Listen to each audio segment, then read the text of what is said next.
하나님이 일하시는 데는 우리의 경험과 계산과 모든 걸 초월하시고 하나님이 역사하십니다. 우리가 믿음의 그릇만 만들어지면은 정말 무궁무진한 하나님의 축복을 누릴 수가 있습니다.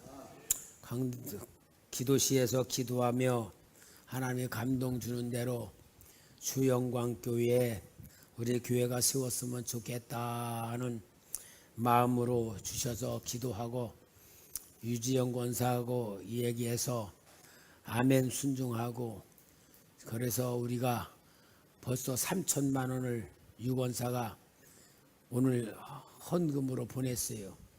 그래서 3천만 원 생겼는데 또 우리 김영균 귀한 아들 집에서 1억 원을 주셔가지고 11조를 또 1,000만 원을 또 보냈어요. 교회 세운데 4천만 원이 만들어진 거예요 벌써. 여러분 우리 하나님의 놀라운 은혜가 얼마나 기가 막힙니까? 영광의 박수 한번 쳐드립니다.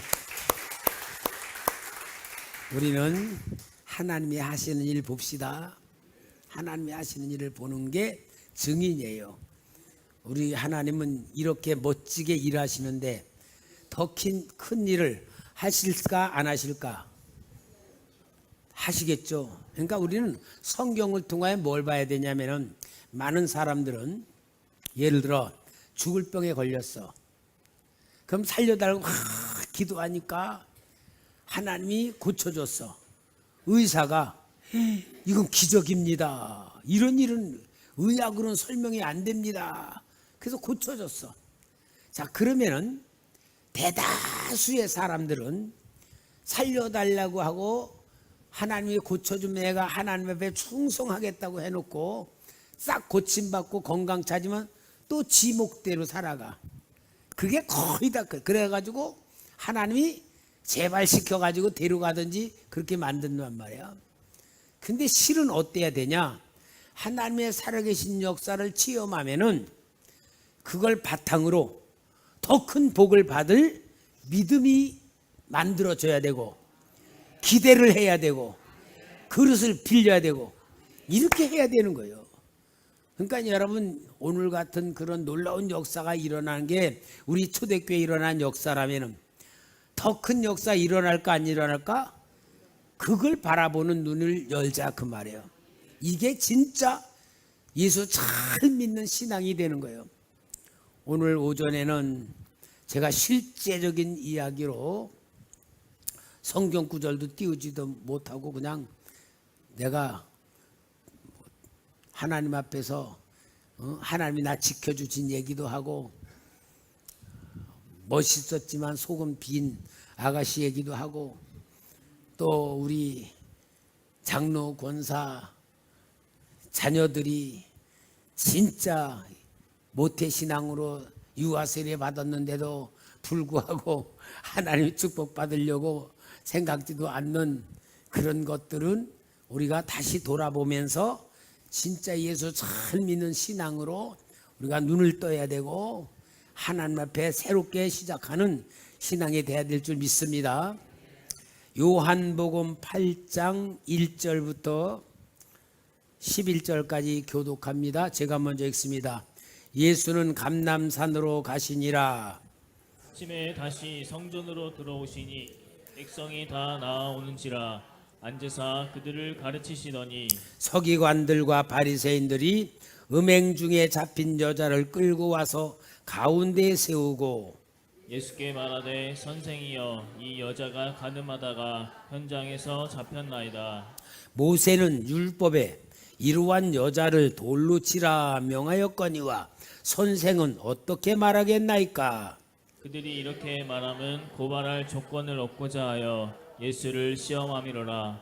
예수께서 몸을 굽히사 손가락으로 땅에 쓰시니 그들이 묻기를 맞이 아니하시는지라. 이에 일어나 이르시되 너희 중에 죄 없는 자가 먼저 돌로 치라 하시고 다시 몸을 굽혀 손가락으로 땅에 쓰시니 그들이 이 말씀을 듣고 양심의 가책을 느껴 어른으로 시작하여 젊은이까지 하나씩 나가고 오직 예수와 그 가운데 섰는 여자만 남았더라. 예수께서 일어나사 여자 외에 아무도 없는 것을 보시고 이르시되 여자여 너를 고발하던 그들이 어디 있느냐 너를 정죄한 자가 없느냐. 다 같이 시작. 대답하되 주여 없나이다. 예수께서 이르시되 나도 너를 정죄하지 아니하노니 가서 다시는 죄를 범하지 말라 하시니라. 아멘. 자, 여러분, 저는 될 수 있는 대로 여러분들에게 성경 말씀을 설명하려고 하는 것보다는 우리가 말씀 속에 들어가야 되겠다. 그래서 지금 이 자리에 예수님도 계시고 또 간음 중에 잡힌 여자도 있고 예수님을 돌로 치려고 하는 바리새인들과 서기관들도 있는 자리에 우리도 같이 있다. 그러니까 실체적인 말씀 속에 들어와서 그 당시 상황, 그 당시의 분위기, 그 당시 사람들의 모습, 사람들의 생각, 그런 것 속에 우리가 들어가야 진짜 하나님의 영이 우리의 영을 치료해 줄 줄 믿습니다. 예수님께서 감람산에서 밤새도록 기도를 하시고 그리고 내려오셨어요.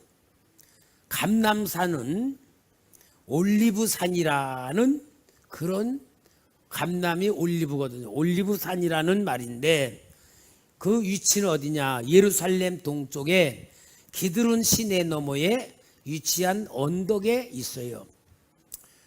제가 성지순례 옛날에 갔을 때에 감람산 또 겟세마네 동산이라고도 하는데 거기는 그 올리브 나무가 2000년이 넘는 그런 나무가 있더라고요. 이게 2000년 넘은 나무라 그러더라고요. 어마어마하게 크더라고요. 그러니까 그것이 예루살렘 동쪽에 있는 그러한 산인데 이 산에 우리 예수님의 사역 속에서 많이 감람산이 기록돼요. 어떤 것이냐? 예수님이 자주 기도하러 가신 곳입니다. 누가복음 22장 39절 찾아봐요. 누가복음 22장 39. 예, 같이 읽어봐요. 시작. 예수께서 나가사 습관을 따라 감람산에 가심에 제자들도 따라갔더니 예루살렘으로 올라오시면은 아예 습관적으로 감람산으로 가신 거예요. 그 감람산에 가셔서는 기도를 하시는 거예요.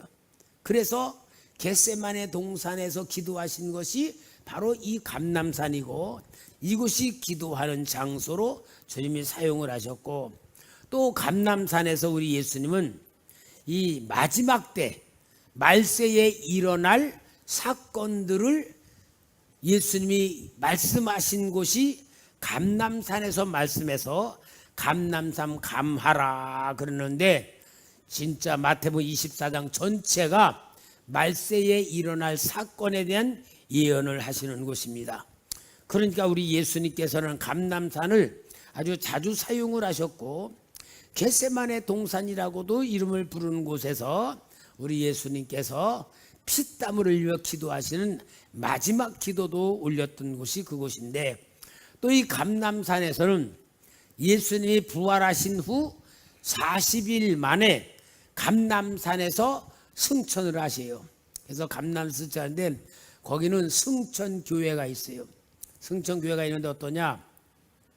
교회가 이렇게 있는데 지붕이 없어. 교회 지붕이 없는 교회야. 비가 오면 그냥 다 쏟아질 거야. 왜 지붕이 없는가? 왜 지붕이 없느냐? 예수님이 글로 승천하셨다고 해서 지붕이 없어. 그리고 또 그 길은 재림하실 거라고 생각하니까 또 지붕이 없어. 그래서 감람산 교회가 그곳에 있습니다. 자, 그러니까 우리 예수님이 감람산에 가셔서 밤새도록 기도를 하시고서는 이제 2절 말씀에 아침에 다시 성전으로 들어오시니 그러니까 감람산을 밤새도록 기도하시고는 아침엔 또 성전으로 들어오신 거예요. 그래서 사람들을 가르치시는데 보니까 어때요?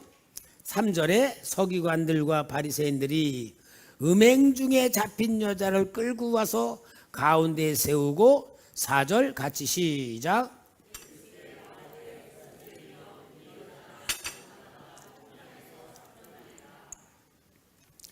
간음하다가 현장에서 잡힌 거예요. 자, 그러면은 그 여자를 끌고 왔어요. 5절 시작.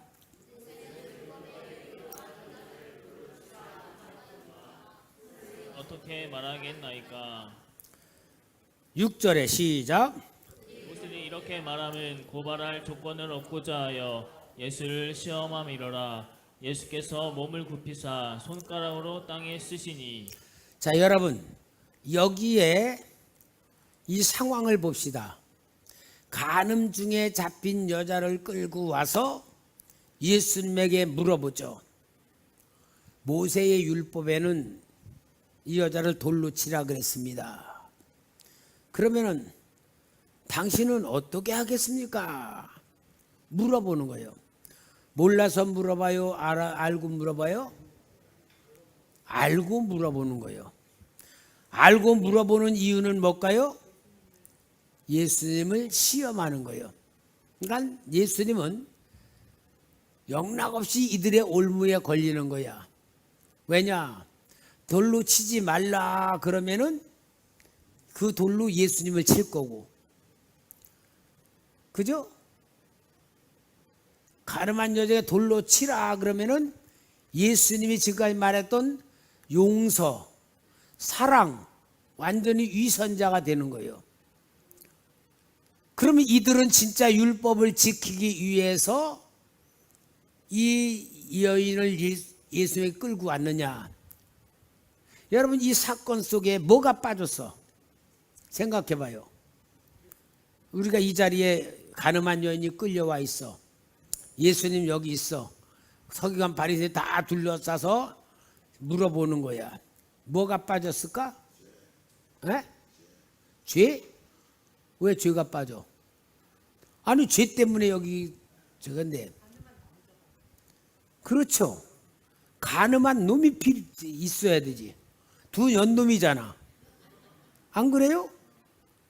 왜? 간음 중에 잡혔다 그랬어. 간음 중에 잡혔으면 여자 혼자 간음에 분명히 붙어먹은 놈이 있잖아. 그 두 연놈을 끌어다가 놔야 돼. 그죠? 근데 여자만 끌고 왔어. 왜 그럴까? 왜 그럴까? 여러분, 진짜 우리는 이런 현장을 통하여 사실을 봐야 돼요. 그러면은 남자는 보내버리고 여자만 끌고 왔다. 이들이 모세의 율법을 가지고 모세의 율법을 지키려고 끌고 온 게 아니고 예수님을 죽이려고 하는 목적 때문에 여자만 끌고 온 거예요. 아마 남자는 어떤 면으로는 제 생책 즉 그게요. 여기 서기관과 바리새인들이라고 하니까 남자를 끌고 오지 않은 이유는 아마 서기관과 바리새인들과 어떤 연관이 있는 동료거나 잘 아는 사람이거나 친구거나 자기들이 그를 끌고 오기보다는 놓아주는 것이 더 편할 수 있는 상대일 수도 있죠. 일반 모르는 사람 같으면 끌고 왔겠죠. 그런데 자기들이 끌고 올 수 없는 그런 사람이겠지. 그러니까 여자만 끌고 왔겠죠. 여자만 희생 제물로 끌고 온 거죠. 그러면서 이들의 오직 목적은 뭐예요? 예수님을 고소하기 위하여. 그러니까 고소라는 건 뭐야? 모세의 율법을 어겼다고 하면 돌로 쳐 죽여야 되거든. 그러기 위해서 여기에 예수님에게 끌고 온 거예요. 그러니까 목적은 있는 것 같은데 실제 목적은 율법을 지키기 위한 게 아니고 자기들이 율법을 이용해서 예수님을 몰아넣어서 죽이려고 하는 계략이란 걸 보여주는 거예요. 그러니까 여러분, 예수님을 율법이라는 올무로 죽이려고 그러는 거예요. 이게 바로 이 종교 지도자인 서기관과 바리새인들이 계략을 꾸민 것이라는 것을 보여주는 거예요. 그러니까 여러분, 우리가 잘 알아야 돼요. 우리가 하나님을 신앙생활하면서 죄를 짓는데 그 죄는 우리가 알고 있는 것 가지고 죄를 짓는다 그 말이에요. 알고 있는 것 가지고. 모르는 것 가지고 죄 짓는 거 아니에요. 알고 있는 것 가지고 죄를 짓는 거야. 특별히 우리 예수 믿는 사람 조심해야 돼요. 예수 믿는 사람은 사탄의 속성인 거짓, 욕심, 살인 세 가지가 있다는 걸 알고 이것에서 벗어나야 되는데 이것을 가지고 죄를 지을 경우는 똑같은 무서운 죄를 더 짓는 것이 되는 거예요. 마치 예수님을 십자가에 다시 못 박는 악한 행위와 다를 바가 없는 그런 죄를 짓는 거예요. 그러면 나 같으면 내가 예수님이랑 그럴 거예요. 야 이놈들아, 그놈은 어디 갔어? 니들이 유년만 데리고 오고 그놈은 놔줘? 모세 율법을 지키려면 두 놈 다 끌고 와야지. 아마 난 근데 변론을 일으켰을 거다. 말싸움 했을 것 같아. 근데 우리 예수님은 아주 구단이에요, 구단. 그죠? 그러니까 예수님은 사건이 중요한 게 아니고 그들의 음흉한 계략과 마음, 목적이 다 알고 계셨던 거예요. 자, 그러니까 우리 예수님이 어떠시냐? 6절에 보니까 그들이 이렇게 말하면 고발할 조건 없고자 하여 예수를 시험하리라. 예수께서 몸을 굽히사 손가락으로 땅에 쓰시니. 아니 예수님 아무 말씀만 땅에다가 이렇게 손가락으로 글을 쓰시는 거예요. 무슨 글을 썼는가 성경에 안 기록돼 있어. 무슨 말씀을 썼을까? 그런데 추측하는 게 있어요. 무슨 말씀을 썼을까 하는 추측된 말씀이 마태복음 5장 27, 28절. 다 같이 읽어볼까요? 시작. 들었으나 나는 너희에게 이르노니 음욕을 품고 여자를 보는 자마다 마음에 이미 간음하였느니라. 예수님이 이렇게 쓰시니까 사람들이 무슨 글씨를 쓰는가 이렇게 보는 거야. 보면서 읽는 거야. 그럴 때 뭐라 그래? 모세의 계명에는 간음하지 말라 하고 말했는데 나는 너에게 말한다. 음욕을 품고 여자를 보는 자마다 마음에 이미 간음했다. 그러니까 이들이 그거 글씨를 가만히 보면서 보니까 음욕을 품고 여자를 본 남자들 있을까 없을까? 다 있단 말이야. 그놈들이. 이거 내 얘기 안 해? 예수님 이거 내 양심에다가 내 얘기를 하네? 그러니까 간음에 대한 것을 다루며 양심에 예수님께서 지적을 하는 거예요. 그러니까 7절에 어때요? 그들이 묻기를 맞이하는지라. 그러니까 어떻게 할까요? 묻지를 못해. 가만히 있는 거예요. 그러니까 예수님께서 일어나셔가지고 너희 중에 먼저 돌로 치라. 죄 없는 자가 먼저 돌로 치라 하고 말씀을 하시니까 사람들이 아무 소리를 하지 못하는 거예요. 근데 예수님이 또 글씨를 쓰시는 거야. 다시 몸을 굽혀 손가락으로 땅에 쓰시니. 그러니까 우리 예수님이 아주 고단자 같아요. 글씨를 쓰는 순간에는 사람들이 궁금해서 글씨를 쳐다볼 거 아니야. 말하지 않고 무슨 말인가 무슨 글씨가 썼잖아. 요럴 때는 또 추측을 하는 거예요. 우리 예수님이 맨 앞에 제일 나이 많이 먹은 지도자들 그들이 있는데 주님이 글씨를 쓰는데 이건 추측이에요. 예수님이 지식의 은사로 맨 앞에 있는 사람이 무슨 죄를 졌는가를 쓰셨다는 거야. 박장로, 너는 언제 무슨 사기를 쳐먹고 무슨 간음죄를 저질렀고, 그 옆에 있는 김장로, 너는 이런 거고, 그들이 지은 죄를 그 앞에서 쓰고 계셨다는 거야. 그러니까 그걸 쳐다보니까 얼마나 놀랬겠어. 진짜 예수님을 고소할 것이 아니라 자기들이 고발당할 위치에 있는 걸 주님이 다 알고 계시면서 낱낱이 지적하고 있으니까 이들이 예수님을 고발하러 왔다가 도리어 자기들이 하나님 앞에 고발을 당하고 예수님이 고소하는 쪽으로 딱 저기를 쓰시니까 9절 말씀 같이 시작.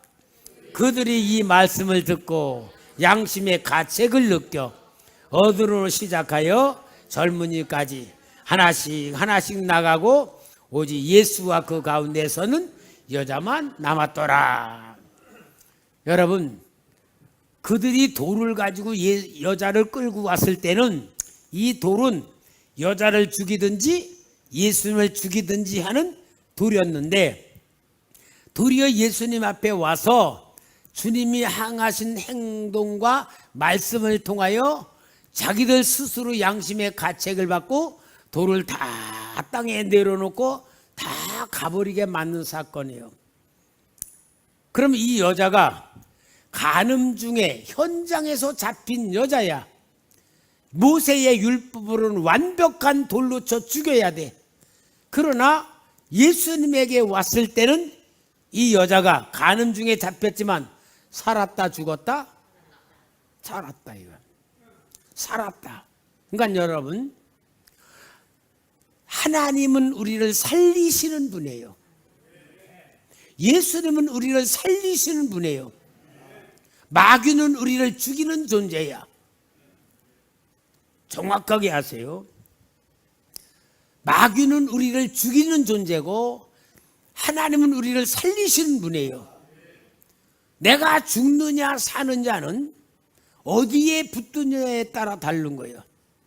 예수님을 붙들면 비록 엄청난 죄를 저질렀어도 나는 살아. 그러나 마귀에게 붙어 있으면 아무리 옳게 살려고 해도 나는 죽을 수밖에 없는 존재예요. 마귀는 죽여. 그러니까 여러분, 우리가 정말 중요한 것이에요. 우리 초대교회가 뭐예요? 살아나는 교회, 살리는 교회는 어디에 속해 있다는 거예요? 하나님께 속해 있는 거예요. 하나님께 속해 있으면 죽을 자도 살아나는 거예요. 그러나 하나님께 속하지 않으면 살고 싶어도 죽는 거예요. 우리가 정확한 신앙을 알아야 됩니다. 그러니까 여러분, 오늘 여기 이 말씀을 보면은 죽을 자를 살리시는 주님의 역사를 우리가 확실히 붙잡아야 돼요. 자, 그러니까 여자만 남았을 때 10절 같이 읽어볼까요? 시작. 네, 여자여 너를 고발하던 그들이 어디 있느냐? 너를 정죄한 자가 없느냐? 11절 대답하이되 주여 없나이다.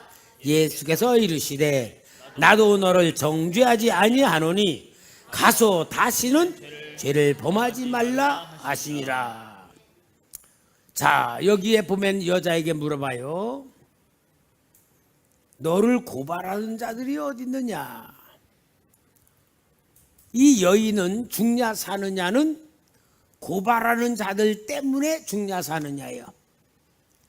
근데 고발하던 자들이 자기 양심이 자기들을 다 고발을 하니까 이 여자를 정죄할 자격이 없다는 걸 스스로 깨닫고 스스로 물러가 버렸어. 그럼 비록 간음 중에 잡혔던 여인이지만 고발하는 자가 없으면은 이건 죄가 돼야 안 돼요? 안 되는 거예요. 그러니까 누가 예수님이 고발한 자들을 다 물러가게 함으로 인하여 이 여인이 지은 간음죄지만 죄로 고발하는 사람이 없어. 그러면은 정죄할 자가 아무도 없어. 누구에 의하여? 예수님에 의하여 정죄할 자가 없어. 그러니까 우리 예수 뭐래요? 나도 너를 정죄하지 않는다. 나도 너를 정죄하지. 그러면 우리 예수님은 이 간음 중에 잡힌 여인이 죄를 지었단 말이요, 안 지었단 말이요? 지었지만 용서한다 그 말이죠. 지금 여러분 간음 중에 잡힌 여자를 말하는 게 아니에요. 2000년엔 그랬지만 오늘 우리는 마귀는 우리를 정죄하는 자야. 계속 마귀는 우리를 정죄해. 그래서 율법으로 정죄하고 양심으로 정죄하고 옆에 사람이 정죄하고 우리는 정죄로 인하여 죽을 수밖에 없지만 우리 예수님에 의하여 정죄하는 마귀는 다 쫓아버리고 우리 주님도 우리를 정죄하지 않는다 그랬어요. 그게 용서입니다. 그게 사랑입니다. 그게 생명이에요. 그게 구원입니다. 이 여인에게 말하면서 다시 기회를 주는 게 뭐예요? 다시는 죄를 범하지 말라. 다시는 죄를 범하지 말라. 그럼 이 여인이 이제 예수의 노임받고 해방받아서 가서 죄를 짓지 않을까요? 죄를 지을까요? 죄를 질까 안 질까? 안 질 거라는 사람 손 들어봐. 와, 질 거라는 사람 손 들어봐. 도대체 뭐야? 뭐냐면 간음의 죄는 지지 않는다 그 말이야. 그죠? 거짓말하는 죄는 질 수도 있어. 다른 윤리적인 죄는 질 수 있지만 간음하는 죄는 안 질 거다 그 말이에요.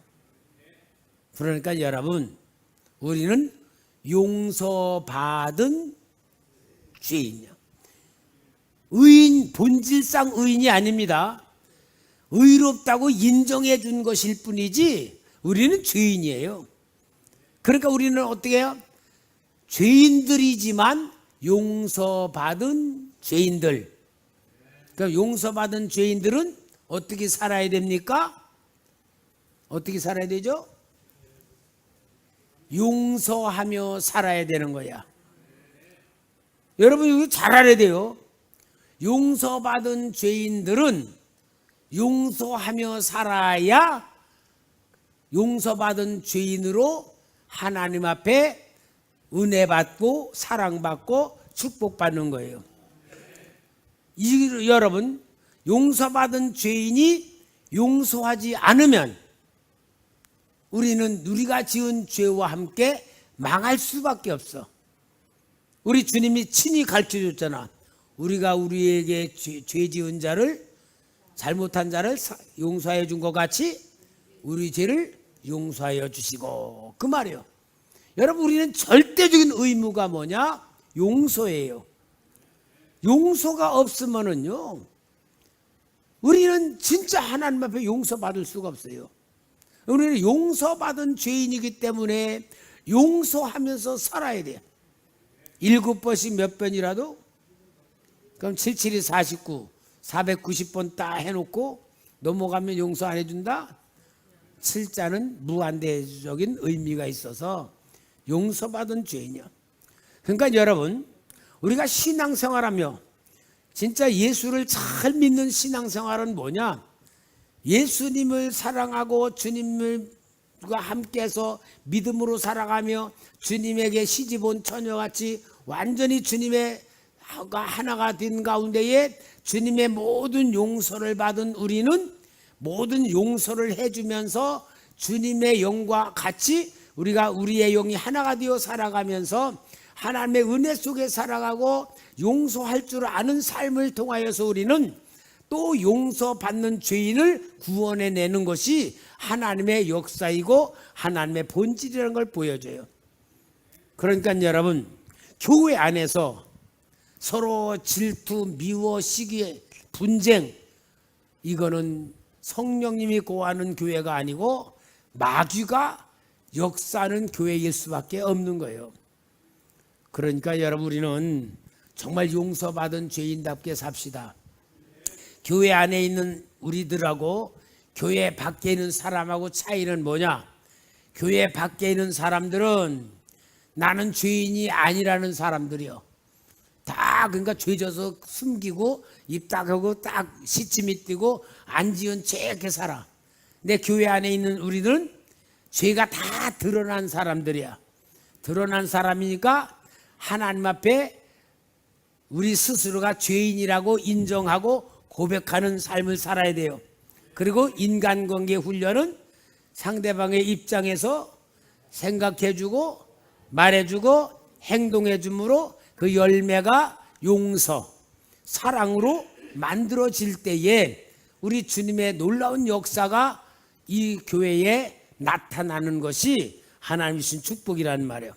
자, 그 다음에 이제 우리 예수님께서 놀라운 역사를 여기에 이제 요한복음 8장 56절에서 59절 말씀을 하십니다. 한번 우리 56절에서 59절 한번 같이 읽어볼까요? 시작.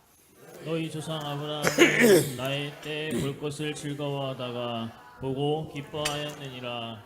유대인들이 이르되 내가 아직 50세도 못 되었는데 아브라함을 보았느냐. 예수께서 이르시되 진실로 진실로 너희에게 이르노니 아브라함이 나기 전부터 내가 여기 있었느냐 하시니 그들이 물을 들어 치려 하거늘 예수께서 숨어 성전에서 나가시니라. 두 번째 사건이야. 이제 예수님이 그렇게 다 한 다음에 또 이상한 말을 해. 너희 조상 아브라함이 나의 때 볼 것을 보고 즐거워하였느니라. 기뻐했다. 이게 무슨 말이냐면은 예수님의 때, 나의 때 볼 것을 즐거워하다가 보고 기뻐하였느니라. 이 말이 뭐냐면은 창세기 22장 1절에서 18절의 사건인데 하나님이 아브라함을 시험하시잖아요. 아브라함아, 내 사랑하는 독자, 내 아들을 내가 지시하는 곳에 가서 번제로 드려라 하고 지시를 내려. 그러니까 아브라함이 하나님의 음성을 듣고 사흘길을 가. 모리아 산이 사흘길이야. 사흘길을 가서 거기다 나귀와 종들을 세워놓고 이삭에게는 나무찜을 지어주고 칼과 횃불을 들고 모리아 산으로 올라가니까 이삭이 아버지, 불과 나무는 있는데 번제할 어린 양은 어디 있습니까? 하나님이 준비하신다. 그리고 올라가잖아요. 그리고 아브라함이 이삭을 잡아서 나무에서 죽이려고 칼을 들 때에 하나님이 아브라함아, 내가 이제야 나를 사랑하는 줄 알겠다 하면서 옆에 수풀에 걸려있는 순양을 잡아서 그 번제로 드리게 할 때 그것을 여호와 이레라고 하는 이름을 짓게 만들잖아요. 여러분, 이삭의 이야기를 보면은 이삭이 고난당한 얘기가 없어. 아주 평탄하게 살았어. 왜 그러느냐? 여기에서 문제를 완전히 해결한 거예요. 아브라함이 100살 때 이삭을 낳았고 나무찜을 지고 산을 오를 만큼 하면은 이삭이 몇 살 정도 됐겠느냐 할 때 최소한도로 아무리 적게 잡으리 선우 정도는 되지 않겠어요? 그죠? 그래야 이삭지지. 자, 그렇게 해서 15살 먹었다고 칩시다. 그러면 아브라함이 115세 된 할아버지가 장사하라 힘이 세가지고 이삭 꽉 잡아가지고 꽉 묶어가지고 그렇게 했겠어? 그 할아버지가 그랬을 거예요. 이삭아, 잠깐 와라. 하나님이 너를 번제로 드리라 그러신다 하고 이삭에게 아마 얘기했을 거예요. 그러면 이삭이 아버지 미쳤어요. 그리고 아버지가 도망가 버려도 일이 해결이 안 되고 무슨 말이냐? 이삭은 아버지 말을 듣고 그대로 스스로 묶여주고 잡혀준 거예요. 그러니까 여러분, 아브라함의 믿음이 이삭을 만든 건데, 이삭을 번제로 드리라는 말을 할 때에 전능하신 하나님을 믿은 이삭이 자기 자신을 제물로 드리는 순종이란 게 이삭의 특징이에요. 아버지가 미쳤다 그렇게 한 게 아니고 완전히 순종한 게, 그래서 이삭은 예수님의 순종의 모형이기도 한 겁니다. 순종의 모형이요.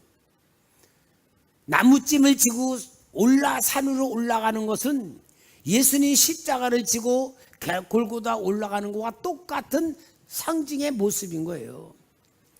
자, 여러분, 그래서 이삭을 하나님께서는 인정하시고 순양을 잡아 가지고 번제로 드릴 때에 아브라함이 여기 기뻐했단 말을 보세요. 순양을 잡아서 하나님 앞에 번제로 드리면서 아브라함은 어떤 고백입니까? 하나님이 우리 이삭을 대신해서 이 양을 준비해 놓으셨구나. 이삭만 아니요, 이삭을 번제로 드리는 자기 가슴은 편안해 찢어지겠어. 차라리 내가 죽는 게 낫지. 그 아프고 찢겨지는 마음, 하나님이 나를 위해서, 이삭을 위하여 이 양을 준비해 놓으셨구나라고 기뻐하고 감격하고, 정말로 하나님의 사랑에 눈을 뜬, 하나님의 배려, 하나님의 준비하심, 하나님께서 예비하신 그것을 실제로 보면서 감격하고 감사하면서 제사를 드렸는데, 그게 누구냐? 순양은 예수님의 실체였다는 것을 보여주는 거예요. 그러니까 나의 때 볼 것은 뭐냐? 아브라함은 순양을 잡아주면서 내가 이삭과 아브라함을 위해서 대신 죽어줄 거라는 것을 하나님의 마음을 알았다, 그 말이에요. 그게 여기에 있는 이 주님이 말씀하신 거예요. 그러니까 나의 때 볼 것을 그 뭐냐? 내가 아브라함과 이삭을 대신해서 죽을 것을 보고 위로받고 감사했다는 그 이야기를 여기 하는 겁니다. 그러면 여러분, 이 이야기를 예수님께서 그들에게 해. 근데 이해가 가요, 안 가요? 야, 네가 나이 50도 안 되는데 무슨 아브라함을 봤다 그러느냐? 그러니까 예수님이 하시는 말씀은 실제 영적인 실체를 가지고 말씀하는데, 이 사람들은 문자적으로, 언어적으로 그것을 두고 이성적으로 해결하려니까 영적인 역사가 이해가 돼요, 안 돼요? 안 되는 거예요. 그러니까 예수님을 돌로 쳐 죽이려고 이들이 예수님을 갖다가 죽이려고 그랬던 이유가 그런 것입니다. 여러분, 오늘 우리가 만약에 예수님 당시에 우리가 그 자리에 있었어도 우리 큰일 날 뻔했어요. 우리가 뭐 믿어졌겠어요? 예수님이 완벽하게 해놓으신 역사가 성경에 기록되고, 또 성령님이 우리 속에 감동해서 믿어지게 만들고 아멘으로 받게 만들어지니까 우리가 예수 믿는 거지. 그 당시 그 자로 예수님 말씀 그대로 들어봐. 못 믿고 우리도 예수님 돌로 치려고 그랬을 거예요.